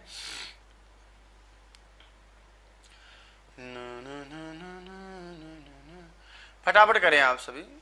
सौंदर्यनंदम, बुद्ध चरितम, महाभारतम, बताओ कौन है। सर्वे बता रहे हो, कंफर्म है क्या। कई लोग देखो ऐप पे जा रहे हैं, मुझे पता था कि आप जरूर जाएंगे, आप बहुत अच्छे लोग हैं, आप सब जानते हैं, इसलिए आप लोग जाएंगे। कई लोग ए पे सी पे भी जा रहे हैं, कुछ लोग सर्वे बता रहे हैं। सभी है क्या, मान लो क्या आपकी बात। चलो आप सब कह रहे हो तो मैं मान लेता हूँ। देखो, बुद्ध चरितम काव्य तो आप पढ़े रहे हो, शांत रस है। सौंदर्यनंदम में भी शांत है, दूसरा श्रृंगार है। महाभारतम में भी शांत है, चाहे अनिल की बात करें, इसलिए तीनों के तीनों। तो जल्दबाजी कभी नहीं किया करें, धैर्य के साथ प्रश्न पढ़ के ही उत्तर दिया करें। अच्छा, गौतम बुद्ध की जो जन्मभूमि है वो तो आपको पता ही होगी, इतिहास का प्रश्न भी और संस्कृत साहित्य का प्रश्न भी है। तो गौतम बुद्ध की जो जन्मस्थली है वो कपिलवस्तु है। क्यों भाई, जन्मस्थली का नाम क्या है, कपिलवस्तु है। आगे बढ़ जाऊं थोड़ा मैं। नायक बुद्ध कस्य प्रकार से नायक हस्ती, जो नायक बुद्ध हैं वो किस प्रकार के नायक हैं। धीरोदात्त नायक हैं, धीर प्रशांत नायक हैं, उभयमानी दोनों हैं, धीर ललित मतलब धीर ललित नायक है। तो अभी थोड़ी देर पहले आया ही था, तो ज्यादा समय क्यों लें इसमें हम। क्यों भाई, कैसे नायक है सर, आप धीरोदात्त नायक भी हैं और आप धीर प्रशांत नायक भी, इसलिए आपके उभयमानी दोनों ही उत्तर हो जाएगा। सर्वस्य लोके नियतो विनाश है, लोके मानी संसार में, सर्वस्य मानी सभी का, विनाश मानी नाश, नियत मानी निश्चित है। जो जन्म लिया है वो मरेगा जरूर। ये सुक्ति कहने वाला ग्रंथ आपका कौन सा है। ध्यान रखिएगा सर, बुद्ध चरितम की सबसे प्रसिद्ध सुक्ति मैंने आपके सामने लिख दी है। वैसे मैंने सुक्तियों का एक अलग भी लिया है, जो किताब मैंने बनाई है ना, उसमें मैंने खास जो विशेष सुक्तियां हैं जैसे विज्ञान शाकुंतलम है, स्वपन वासव दत्तम है, किरातार्जुनियम है, क्योंकि ये फर्स्ट ग्रेड में भी आपका अलग से चैप्टर है, तो वो तो मैंने वहां ले ली है। लेकिन बाकी जितने भी काव्य हैं उनकी सूक्तियों को मैंने एक अलग से सूक्तियों का फोल्डर बना के अलग से किताब में भी अलग से मैंने डाला है। वो इसलिए डाला है क्योंकि अब इसकी सूक्तियां तो आप खुद पकड़ ही लोगे, तो आपकी एक्सरसाइज कैसे होगी, तो वो आपकी एक्सरसाइज बहुत अच्छी हो इसके लिए मैंने क्या किया, सूक्तियों को एक जगह डाल दिया। आप उन सूक्तियों को पढ़ेंगे, उसके बाद में आप थोड़ा दिमाग चलाएंगे तो आपकी थोड़ी एक्टिविटी खोपड़ी की बढ़ेगी और वो आपका एकदम बढ़िया वाला जवाब होगा। ऐसे तो क्या है कि वो पता है कि भाई यहाँ बुद्ध चरितम पढ़ रहे हो तो वहीं से आई होगी, बाहर से तो कहाँ से आएगी। तो वो चीज़ों का भी मैंने बहुत मनोवैज्ञानिक तरीके से ध्यान रखा है और जहाँ जहाँ मुझे लगता है, मैंने बहुत सारी चीज़ें ऐसी हैं जो मैं भी बताऊंगा नहीं आपको, है ना, नहीं तो आप ऐसे ही पकड़ लोगे किताब को। चलो, अश्वघोष से पूर्णतः संस्कृत भाषायाम उपलब्धम महाकाव्यम अस्ति। अश्वघोष का पूरा टोटली संस्कृत भाषा में लिखा हुआ महाकाव्य कौन सा है? बुद्ध चरितम सर संस्कृत में भी है और नेपाली भाषा में, तिब्बती भाषा में अनुवाद किया भी है। सौंदर्य नंदम जो है पूर्णतः संस्कृत में लिखा हुआ है। राष्ट्रपाल सर एक नाटक है, नास्ति मानी नहीं है, ऐसा बिल्कुल भी नहीं है। तो महाकाव्य एक ऐसा जो पूरा प्योर संस्कृत में लिखा हुआ है, उसका नाम बताओ सर क्या है? सौंदर्य नंदम महाकाव्य है। आगे लेकर चलता हूं इसी के साथ में आपको। सौंदर्यनंद में कितने सर्ग हैं? सौंदर्यानंदम भी नहीं होता है, सौंदर्यनंदम होता है। और एक बहुत बड़ा भ्रम है जो मैं आपका तोड़ के जाऊंगा अभी। सौंदर्यनंद जो है उसमें कितने सर्ग हैं सर? 28 नहीं है, 19 नहीं है, 20 नहीं है सर, कितने हैं उसमें? 18 सर्ग हैं और 18 के 18 सर्ग आपकी संस्कृत भाषा में लिखे हुए हैं। अगला प्रश्न है मेरा, सौंदर्यनंदे कस्य ग्रंथ से दार्शनिक प्रभाव है? सौंदर्यनंद जो ग्रंथ है उसमें महान भगवान बुद्ध अपने भाई को यानी सुंदर को तरीके पे लाते हैं। ये सुंदर वास्तव में उसका ओरिजिनल नाम नहीं है, नंद उसका ओरिजिनल नाम है और नंद को भगवान बुद्ध ने ही उपाधि दी है सुंदर की। याद रखना इसकी नायिका सुंदरी है, लेकिन नंद और सुंदरी की कथा इसलिए सौंदर्यनंदम नहीं है, बल्कि सुंदर है जो नंद है, ऐसा सौंदर्यनंदम। बात समझ आ रही है? तो इसलिए नायिका का नाम नहीं है सुंदर, यहाँ सुंदर ही नायक को कहा गया, नंद को सुंदर कहा गया है। तो सुंदरनंद जो काव्य है उसमें दार्शनिक बातें हैं, मतलब माया मोह से दूर हटाने का प्रयास भगवान बुद्ध ने अपने भाई के लिए किया है। तो यहाँ श्रृंगार वगैरह का काम नहीं है सर, यहाँ पर भी शांत रसी प्रधान है। तो इसमें जो प्रभाव है, यानी किसका प्रभाव, कौन सा दर्शन का प्रभाव है? तो भगवत गीता का प्रभाव है। जो गीता में दर्शन प्रतिपादित किया गया है ना, वही आपका इसमें प्रतिपादित किया गया है। अगला प्रश्न आपके लिए, सौंदर्यनंदे का मुख्य रस है। सौंदर्यनंद में कौन सा रस प्रधान है सर? यहाँ पर भी आपका शांत रसी प्रधान है नंबर 1, और शांत रस ऑप्शन में नहीं होता तो फिर मैं कहां पर आता सर? श्रृंगार रस में आता। तो यहाँ पर भी जो है शांत रस की ही प्रधानता है। सौंदर्यनंद का नायक कौन है सर? भगवान बुद्ध नायक नहीं है, यहाँ जो नायक है उसका नाम क्या है सर? नंद है। और इस नंद का ही उपनाम या उपाधि भगवान बुद्ध ने क्या दी थी? उसको सुंदर कहा था, बहुत सुंदर भी था ये। सौंदर्यनंद की नायिका कौन है? तो सौंदर्यनंद की नायिका सौभाग्य से नाम ही इसका क्या है? सौंदर्य है। तो सुंदरी और नंद का काव्य सौंदर्यनंदम नहीं है। वास्तविक रूप से देखा जाए तो सर नंद का ही उपनाम क्या है? सुंदर है। तो नायिका इसकी बहुत सुंदरी है, लेकिन सुंदरी की बहुत ज्यादा इंसल्ट इसमें की गई है। अगला है, नंदः कस्य वंश से राजा, कि नंद जो है वो कौन से वंश का राजा है? जो भगवान बुद्ध का वंश है वही नंद का वंश हो जाएगा। भगवान बुद्ध का, भगवान श्री राम आदि का इक्ष्वाकु वंश कहा गया है। आई बात समझ में? इसलिए सर इसका भी वंश कौन सा माना जाएगा? इक्ष्वाकु वंश ही माना जाएगा। तो भगवान बुद्ध, श्री राम और नंद का वंश इक्ष्वाकु वंश है। बुद्ध से भ्रातु नाम किम, बुद्ध का जो भाई है उसका नाम क्या है? बता देते हैं आपकी जानकारी के लिए कि भगवान बुद्ध का विमात्रिज जो भाई है, अर्थात सोतेला जो भाई है, माँ अलग है पिताजी एक है, वो कौन था? नंद था। बुद्ध विभ्रातु लिखो आ गया ना, विभ्रातु। विभ्रातु मतलब विरुद्ध भ्रातु जो है। भगवान बुद्ध अपने सोतेले भाई की स्वपत्न्याम अपनी पत्नी के प्रति जो प्रेम आसक्ति उसका वर्णन अस्ति किसमें किया गया है? तो सर सौंदर्यनंद में ही पागलपन दिखाया गया। नंद का अपनी पत्नी में आसक्त रहता, बावड़ा हो गया था उसके लिए, है ना। तो भगवान बुद्ध में उसने की अकल ठिकाने लगाने के लिए जो है ये सब लिखा है, पढ़ाया है, समझाया है। नेक्स्ट अपना लेकर चलते हैं अपना, अश्वघोष है नंदम काम उपाधि प्रवर्तमान। अश्वघोष ने नंद को कौन सी उपाधि दी? मैंने आपसे कहा ना कि उसका ओरिजिनल नाम क्या था? नंद है। लेकिन भगवान बुद्ध ने कहा कि सुंदर है अश्व नंदा है, सौंदर्य नंदा है, तो उसको नाम दिया सर, सुंदर का नाम दिया। था भी बहुत सुंदर। तो नंद उसका ओरिजिनल नाम था और उसका उपनाम जो था सर वो नंद था, सुंदर था। अश्वघोष से प्रकरण नाटकम अस्ति। अश्वघोष का वो कौन सा ऐसा नाटक है जो वास्तव में प्रकरण कहा गया लेकिन प्रकरण है नहीं, वास्तव में वो नाटक है, ऐसा वाला सर उसका नाम शारिपुत्र प्रकरणम है। शारिपुत्र जो है उसको भगवान बुद्ध के द्वारा दीक्षा दी गई, शिक्षा दी गई, और एक व्यक्ति और था उसको भी शिक्षा दी गई, नाम नहीं लूंगा आगे प्रश्न है इसलिए। तो अश्वघोष का प्रकरण नाटक कौन सा है? अब कुछ लोग ये भी कहते हैं कि नहीं ये प्रकरण ही है, लेकिन कुछ लोग कहते हैं कि नहीं इसमें 9 अंक है, तो फिर ये प्रकरण कैसे हो सकता है? ये एक नाटक है, तो नाम मात्र का ही है। और आपको बता दूं संस्कृत साहित्य का सबसे प्राचीन नाटक है सर ये, सबसे प्राचीन। भास है ना, भास है, वो नाटककार तो प्राचीन है, लेकिन उनके नाटक तो 13वीं शताब्दी में मिले हमको, जबकि ये भैया तो आपके भाई साहब बहुत पहले ही मिल गए थे। ये देखो प्रश्न आगे सारिपुत्र जो है प्रकरण नामक जो रचना है उसका अपरम यानी दूसरा नाम क्या है? ये प्रश्न भी आपके लिए बहुत इंपॉर्टेंट क्वेश्चन है, ये भी परीक्षाओं में खूब पूछा जाता है कि सारिपुत्र प्रकरणम है उसका दूसरा नाम क्या है? तो सारद्वती पुत्र प्रकरणम है जो इसका दूसरा नाम है। अगला देखिए प्रश्न है सारिपुत्र प्रकरण कति अंका? सारिपुत्र प्रकरण में, अब आप लोग प्रकरण को देख करके दिमाग में 10 अंक आते हैं, लेकिन ऐसा नहीं है सर, इसमें अंकों की संख्या कितनी? 9। और इसीलिए कहा जाता है कि ये सिर्फ नाम का ही प्रकरण है, मतलब नाम में ही प्रकरण आया हुआ, वास्तविक रूप से देखा जाए तो इसको नाटक है। कुछ लोग प्रकरण मानते भी, पर ऐसा नहीं है। सारिपुत्र प्रकरण बुद्ध काभ्याम उपदेशम प्रदत्तवान। सारिपुत्र प्रकरण में भगवान बुद्ध ने उपदेश दिया, किनके लिए दिया भाई? किनको दिया सर? मोदगालायन को दिया, सारिपुत्र को दिया, दोनों को दिया या कुमुदघ्न को दिया? याद रखिएगा सर, दोनों को ही दिया है। यहाँ वास्तव में वर्णन ही इसका है कि भगवान बुद्ध ने 2 शिष्य थे, एक का नाम मोदगलायन और दूसरे का नाम सारिपुत्र, और दोनों को ही बुद्ध धर्म की दीक्षा शिक्षा देते हैं, तो वह भय मुत्र हो जाएगा दोनों को ही। और वो सारा विवरण जो है वो आपका सारिपुत्र प्रकरण में दिया गया है। नंद है बुद्ध से आसित, नंद बुद्ध का क्या था भाई? भाई था ना। कैसा वाला भाई था? सौतेला भाई। तो ऑप्शन में डाल दिया सर विभ्राता, अर्थात सौतेला भाई।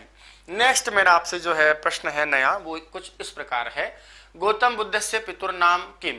गौतम बुद्ध के पिताजी का नाम क्या था? खुद का नाम तो सिद्धार्थ पढ़ा ना आपने, गौतम बुद्ध के पिताजी का नाम भी पढ़ लीजिए। क्या बताओगे परीक्षा में आ जाएगा तो? शुद्धोदन बताओगे। अगला क्वेश्चन है सुंदरिया तुलना सौंदरानंदे कया सह अभवत? सुंदरी जो है इसकी नायिका, उसकी तुलना भगवान बुद्ध ने सौंदरानंद महाकाव्य में किसके साथ की है? सर इतने इंसल्ट करिए स्त्री जाति की, काणी बंदरी, न जाने क्या क्या नाम दिया सर, तो बंदरी के साथ उपमा दी है। कानी बंदरी कह करके सुंदरी को बहुत जो है उसकी इंसल्ट की है वानरी के साथ। अपन कई बार कहते बांदरी लाग रही एकदम, तो बांदरी मतलब अजीब सा मुंडा की, लाल लाल मुंडा की तो यहाँ पर भी भगवान बुद्ध ने नंद का ध्यान हटाने के लिए सुंदरी की उपमा किससे की है? बंदरिया से की है। सारिपुत्र प्रकरण वास्तविक रूपे अस्ति एकम। सारिपुत्र प्रकरण वास्तव में क्या है? तो सर वास्तव में नाटक है, अंकों की संख्या 9 है, इसको प्रकरण मत कहिएगा आप। तो वास्तविक रूप से प्रकरण है, संस्कृत भाषा का उपलब्ध सबसे प्राचीन नाटक है, सबसे प्राचीन नाटक उपलब्ध, क्योंकि भास के नाटक तो 1910 के आसपास जो है टी गणपति शास्त्री को मिले, 1910 के आसपास मिले गठरी है भाई, बात समस्या आपने पढ़ी होगी, ये बहुत पुराना है। अश्वघोष विरचितम राष्ट्रपाल इत्यस्य नाटक से सर्वप्रथम खोजकर्ता का है कि अश्वघोष के द्वारा लिखा गया जो राष्ट्रपाल नाम का नाटक है, चीनी भाषा में अनुवाद किया हुआ है, वर्तमान में संस्कृत में उपलब्ध नहीं है।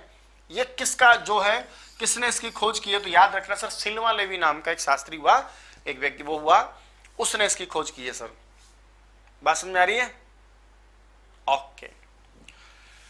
तो अश्वघोष विरचित राष्ट्रपाल इत्यस्य नाटक से सर्वप्रथम खोजकर्ता कौन है? तो आप बताएंगे सिल्वा लेवी। नेक्स्ट सर मैं आपके लिए क्वेश्चन लेकर आया हूं, राष्ट्रपाल नाटकम अस्ति। मैंने अभी भी कहा था कि राष्ट्रपाल क्या है? एक नाटक है, और ये सर संस्कृत भाषा में नहीं मिलता।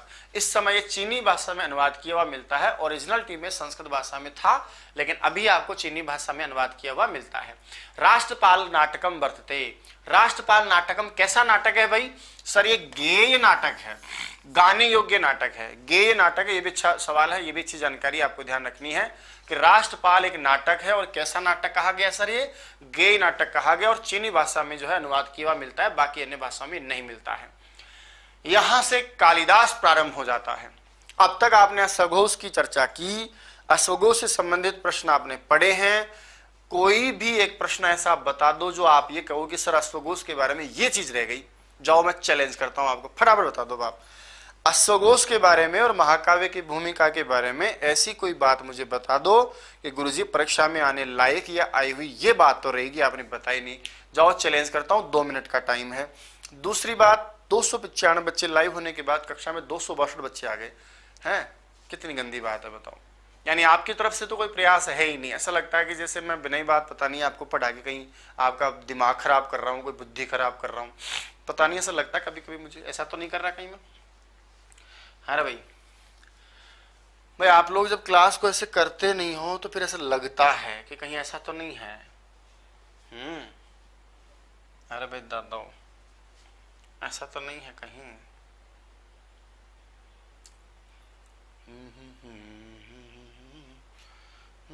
दावन में वो मेरी उम्र बीत गई गोकुल में, ना ना ना ना ना ना ना ना ना ना ना ना ना ना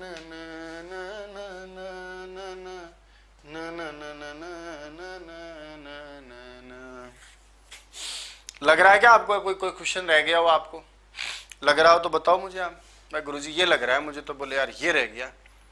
क्यों भावेश जोशी भाई दादा, सब बढ़िया है? बुद्धि की माता का नाम महामाया है, अच्छा ये रह गया। अगली बार डाल दूंगा मैं।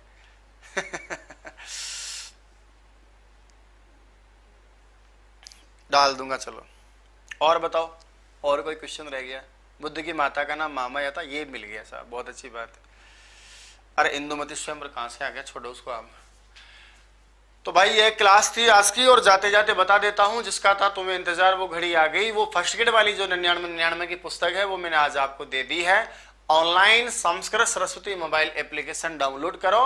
मोबाइल एप्लीकेशन पर आप देखेंगे तो वहां पर आपको अलग से एक फोल्डर बना हुआ है जिसमें 99 पुस्तक आपको मिल जाएगी।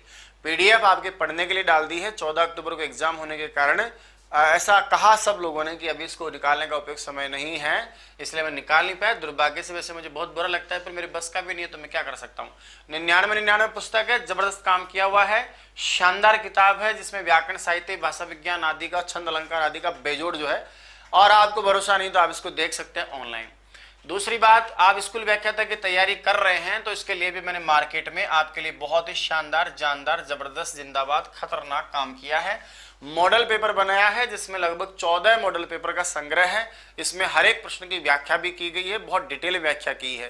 तो स्कूल व्याख्याता का 14 अक्टूबर का गंभीरता से पेपर देना चाहते हो तो उसके लिए आप संस्कृत सरस्वती का मॉडल पेपर, जिसमें आपके संस्कृत के 120 क्वेश्चन आएंगे 240 नंबर के, तो 240/240 का टारगेट है। व्याख्याता सरस्वती पुस्तक मॉडल प्रश्न पत्र का सारा आप लीजिएगा। आप यदि सेकंड ग्रेड और फर्स्ट ग्रेड की तैयारी आरपीएससी से कर रहे हो, आप थर्ड ग्रेड की तैयारी आप कर रहे हो, विशेष रूप से फर्स्ट ग्रेड और सेकंड ग्रेड के लिए जो मैंने ग्रामर का काम किया है, हस्तलिखित नोट्स लिखने का शानदार किताब है। पूरे हिंदुस्तान में इस समय एक तरफा काम इस किताब का हो रहा है। यूपी, एमपी, बिहार, झारखंड, उत्तराखंड, दिल्ली तक, मुखर्जी नगर से भी कॉल आती है किताब के लिए। तो आप लोग फर्स्ट ग्रेड 14 अक्टूबर का एग्जाम दे रहे हैं तो भी, और आप सितंबर जो है दिसंबर में सेकंड ग्रेड का एग्जाम देंगे तो भी आप संस्कृत सरस्वती की व्याकरण वरिष्ठ अध्यापक वाली, फर्स्ट ग्रेड दोनों में कंबाइंड चलती है, दोनों में काम आती है। मेन फर्स्ट ग्रेड के साथ सेकंड ग्रेड का भी टारगेट है। साहित्य भी मैंने अलग किताब में दिया ताकि मैं अच्छा बता सकूं, अच्छा आपको सिखा सकूं। उसके लिए आप साहित्य पढ़ना चाहते हैं, नहीं समझ में आता, ये सारे क्वेश्चन आपको इस किताब में मिलेंगे। एक एक चीज आपको सारी सब इसमें मिलेंगी, कुछ भी बाहर नहीं है। पूरा पाठ्यक्रम हर चीज को बहुत प्यार प्रेम से समझाया गया। संस्कृत साहित्य वरिष्ठ अध्यापक, यही फर्स्ट ग्रेड की काम भी आती है, यही सेकंड ग्रेड काम भी आती है। आपको पता है कि संस्कृत में फर्स्ट ग्रेड सेकंड ग्रेड में 6-7 सवाल का अंतर है केवल स्नातकोत्तर पाठ्यक्रम का, बाकी सिलेबस सेम है। तो फर्स्ट ग्रेड भी आप देने जा रहे हो तो भी आप इसको पढ़ के जाओ, और सेकंड ग्रेड है तो भी लाइव जिंगालाला है ही। हस्तलिखित नोट्स है, बेजोड़ किताब है, शानदार तरीके से दी हुई है। और सेकंड ग्रेड की तैयारी आप कर रहे हो और उसके लिए जी जान से लगे हुए और शिक्षण विधियों से डर लगता है, तो आपके लिए लेकर आया हूं मैं शानदार किताब सेकंड ग्रेड संस्कृत शिक्षण विधि की। सरस्वती के नाम से किताब आपको मिलेगी। जैसे ही दुकान पर जाओगे कहोगे ना अच्छी सी किताब दे दे, दुकानदार आपको बिना कोई विशेष बात कहे ऑटोमेटिक ही शिक्षण विधि की किताब और ग्रामर साहित्य किताब सरस्वती की उठा के दे देगा। उसके बाद में प्यारे साथियों, आप पढ़ते हैं अच्छा, व्याकरण पढ़िए, आप साहित्य पढ़िए, शिक्षण विधि पढ़िए और फिर एक्सरसाइज कीजिए। ये किताब आपको बुधवार 5 तारीख से पूरे राजस्थान और राजस्थान के बाहर जितने भी अपने स्टेट है, विशेष जो आरपीएससी की तैयारी कर रहे होंगे, 99 वस्तुनिष्ठ प्रश्नों का विशालतम संग्रह सेकंड ग्रेड के लिए 99। 300/300 का टारगेट है, क्योंकि 150 क्वेश्चन आएंगे आपके सेकंड ग्रेड में, तो 300 का टारगेट है। कोशिश कीजिए पूरी ईमानदारी से। अभी आप कृष्णों का डेमो आप देख ही रहे हैं। उसके बाद में आप चाहते हैं सेकंड ग्रेड का मॉडल पेपर प्रश्न पत्र आरपीएससी की एकदम पैटर्न पे व्याख्यात्मक संग्रह, इसमें आपको लगभग 15 मॉडल पेपर मैंने अभी दिए, उसको बढ़ा के लास्ट में 30 भी करूंगा मैं। तो 15 मॉडल पेपर का टारगेट है मेरा 300/300। पिछली बार भी 70 से 80% ऐसे कैसे क्वेश्चन इसमें से आए थे, ऐसे कैसे सेम डिट्टो। इस बार भी पूरा प्रयास किया है शानदार तरीके से आपके लिए संग्रह करने का। आप 99 किताब भी पढ़ें और उसके साथ में आप मॉडल प्रश्न पत्र आरपीएससी का जो अपना पाठ्यक्रम आधारित है वही पढ़े, मजा आ जाएगा आपको। और उसके बाद में आप थर्ड ग्रेड की तैयारी आप कर रहे हैं लेवल 2 में संस्कृत से, तो थर्ड ग्रेड की किताब इसमें व्याकरण, साहित्य, शिक्षण विधि तीनों एक ही किताब में आपको मिलेगा। इसका सारा भी आप ले सकते हैं। यह भी हस्तलिखित किताब है, पूरा काम हैंडराइटिंग में किया हुआ है। थर्ड ग्रेड का अभ्यास करना चाहते हो, 77 पुस्तक मार्केट में उपलब्ध है, आप इसका सारा ले सकते हैं। और मॉडल पेपर थर्ड ग्रेड का चाहते हैं तो उसका भी सारा आप ले सकते हैं। उसके बाद में सर एक और रामबाण आएगा खतरनाक वाला, 99 से यदि आप घायल नहीं हुए है ना तो मार देने का काम आपको ये किताब करेगी। नाम है सर इसका फर्स्ट ग्रेड, सेकंड ग्रेड और थर्ड ग्रेड आरपीएससी के द्वारा प्रायोजित एग्जाम, जिसमें सोल्ड पेपर आपको मिलेंगे। विगत भर्ती परीक्षाओं के सारे पेपर व्याख्याओं के साथ आपको मिलेंगे सर। अब आप खुद ही बताओ कि इतने हिंदुस्तान में जितने भी आपके एग्जाम हो चुके हैं उन सारे क्वेश्चनों को मैंने उठा लिया, इसमें डाल भी दिया, उन क्वेश्चनों की व्याख्या भी कर दी। इसको भी यदि ईमानदारी से कोई विद्यार्थी जो कभी बोला गुरुजी मेरी तो तैयारी नहीं हुई, 14 अक्टूबर को एग्जाम है सर, मैं तो नहीं पढ़ा, दिसंबर में 15 दिन पहले पता चला, इस किताब को भी कोई बंदा ईमानदारी से पढ़ के चला जाएगा ना तो संस्कृत में आरपीएससी का तो स्पेशली जो पेपर है टीजीटी पीजीटी मतलब third grade, second grade, first grade, Hindustan के किसी भी राज्य का पेपर हो सेकंड ग्रेड, फर्स्ट ग्रेड तक का, वो इससे बाहर नहीं जाएगा जहां तक सिलेबस पूरा पकड़ेगा। आरपीएससी को इसको ध्यान में रखकर इसको तैयार किया स्पेशली, जिसमें कॉलेज व्याख्याता, set, net, school lecturer, DSSB और भी हिंदुस्तान में जितने एग्जाम्स होती हैं अलग अलग राज्यों में, केवीएस वगैरह की सब एग्जाम्स के क्वेश्चन उठाए हैं। थर्ड ग्रेड के एग्जाम के क्वेश्चन उठाए, रीट के उठाए, ऑल टेट जितने भी हुए उनके उठाए हैं, सेकंड ग्रेड, फर्स्ट ग्रेड जो राजस्थान में हुई है उनके भी उठाए आरपीएससी के, यानी सबको उठा दिया मैंने और सबको सर एक जगह डाल दिया। ये किताब भी अपने आप में एक बेजोड़ है, सोना है एकदम, 24 कैरेट गोल्ड शुद्ध, और बहुत काम आएगी आपके, ऐसी मुझे आशा है। आप रेट की तैयारी कर रहे हैं या करेंगे इस बार, केवल 40% 50% बच्चे पास हुए, संस्कृत को इग्नोर नहीं करना है, तो संस्कृत रीट के लिए भी हमारी पुस्तक है सरस्वती के नाम से, ये भी खूब आपने इसको प्यार प्रेम दिया है।